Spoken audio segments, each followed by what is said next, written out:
오늘 우리가 묵상하는 여호수아 16장 1절부터 17장 6절까지의 내용은 요단 동편 땅을 물려받는, 그리고 요단 서편 땅을 또 물려받는 므낫세 지파에 대한 이야기를 하고 있습니다.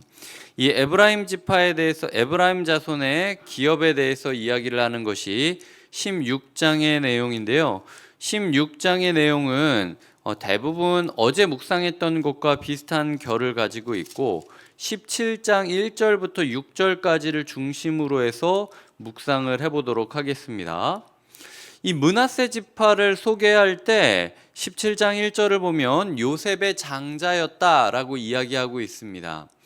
기억하시는 분은 기억하시겠지만 요셉이 아들들의 축복을 받게 되었을 때 야곱이 그 축복을 거꾸로 줍니다.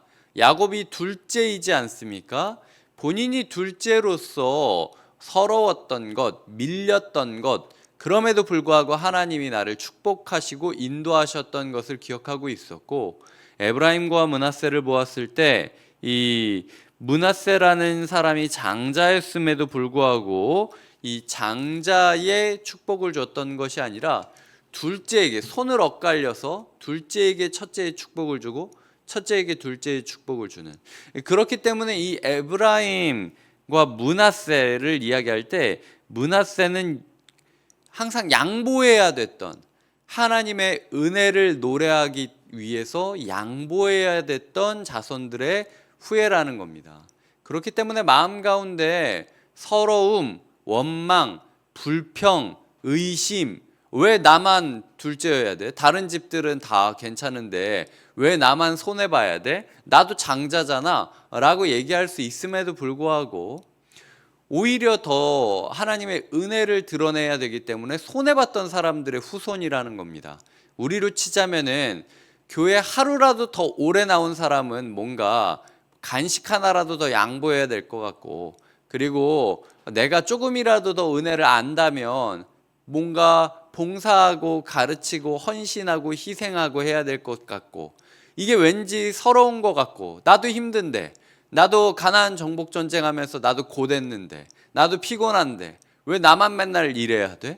하나님은 왜 나를 하필 그런 직분으로 아니면은 그런 역할로 나를 부르신 거야? 라고 이야기할 수 있을 만한 사람들이 모두 므낫세 지파일 수 있다라는 거죠. 그래서 사실은 뭐 요셉의 장자였다라는 이야기까지 쓸 필요는 없지 않습니까? 그럼에도 불구하고 이 장자였다라고 썼던 건 이들의 마음 가운데 항상 희생해야 됐고 양보해야 되는 상황이었다라는 거예요. 하지만 그럼에도 대단한 것은 이들은 야성을 잃어버리지 않습니다.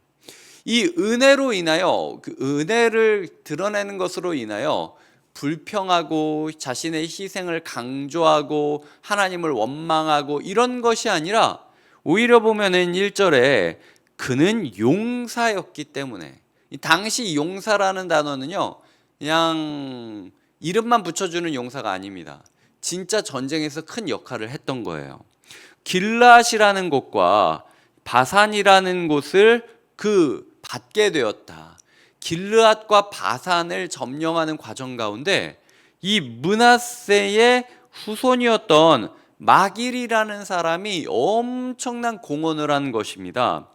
그렇기 때문에 이 길르앗과 바산은 요단 이런 부분에 있어서 그 용맹함의 증거가 되었다라는 거죠. 이 므낫세라는 사람들을 보면서 우리 교회 가운데, 그리고 신앙생활을 하는 분들 가운데 조금 더 오래 믿고 조금 더 헌신하고 있는 성도님들이 떠올렸습니다. 왜 교회는 새신자만 이렇게 잘해줘? 왜 우리는 헌신자야?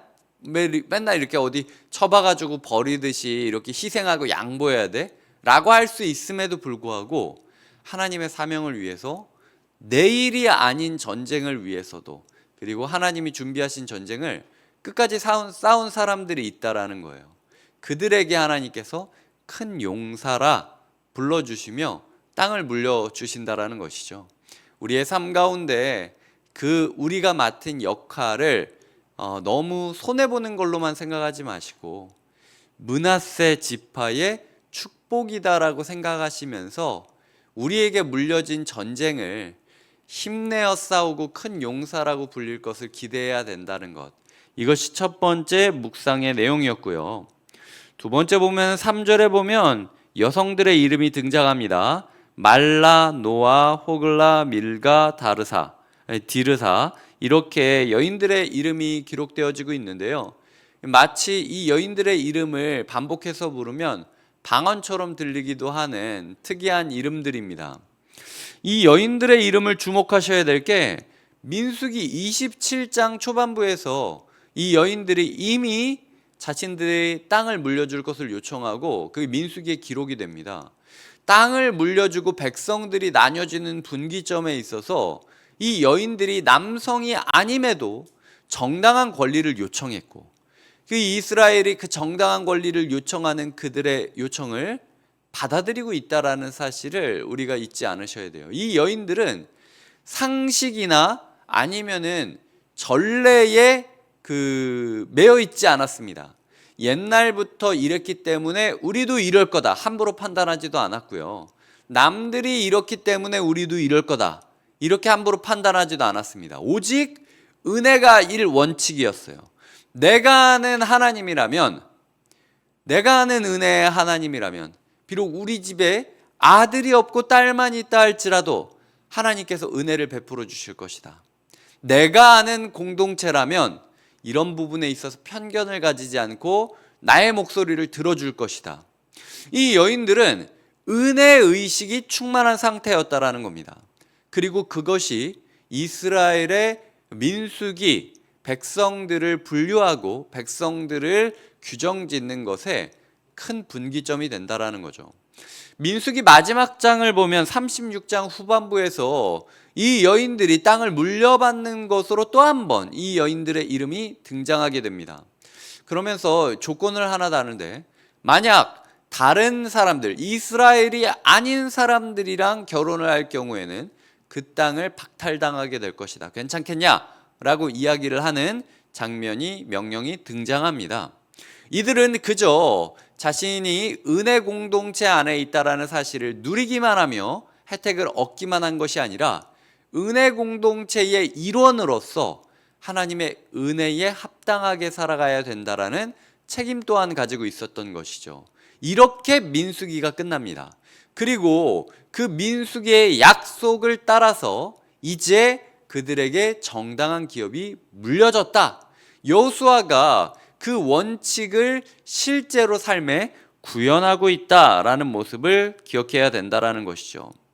그렇기 때문에 저는 두 가지 묵상을 더 하였는데 첫 번째로는 우리의 삶 가운데 성경에 이름이 기록될 정도로 내가 은혜에 충만하게 살아가고 있는가.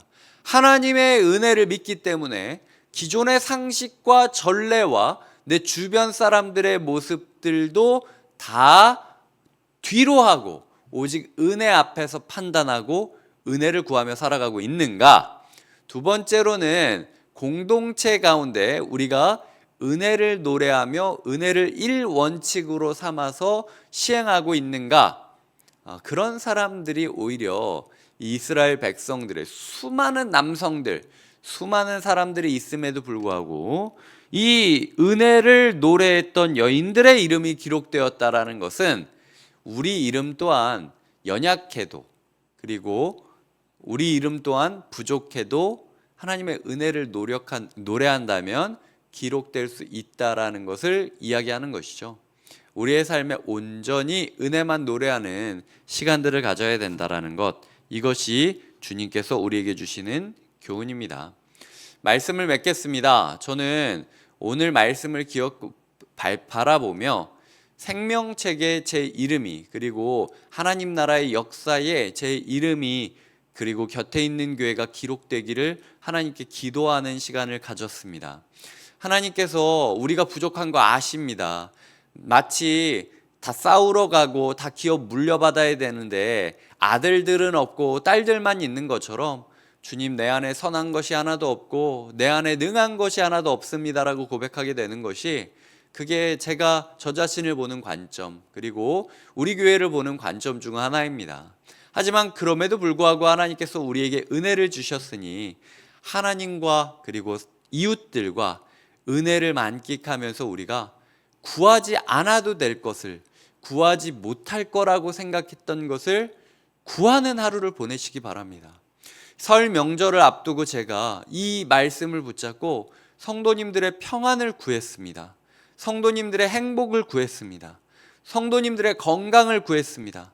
하나님께서 성도님들을 지켜주시고 정당한 기업을 물려주시는 시간들이 되게 해달라고 2025년을 놓고 기도하게 되었습니다. 비록 아무것도 없는 우리이지만 모든 것을 물려주실 하나님을 기억하시면서 이 주일과 명절을 준비하시는 하루 되시길 주님의 이름으로 축복드립니다. 기도하시겠습니다. 하나님 아버지 감사합니다. 우리 가운데 이 말씀이 오롯이 응답되는 날들이 되게 하여 주시옵소서. 예수님의 이름으로 기도드립니다. 아멘.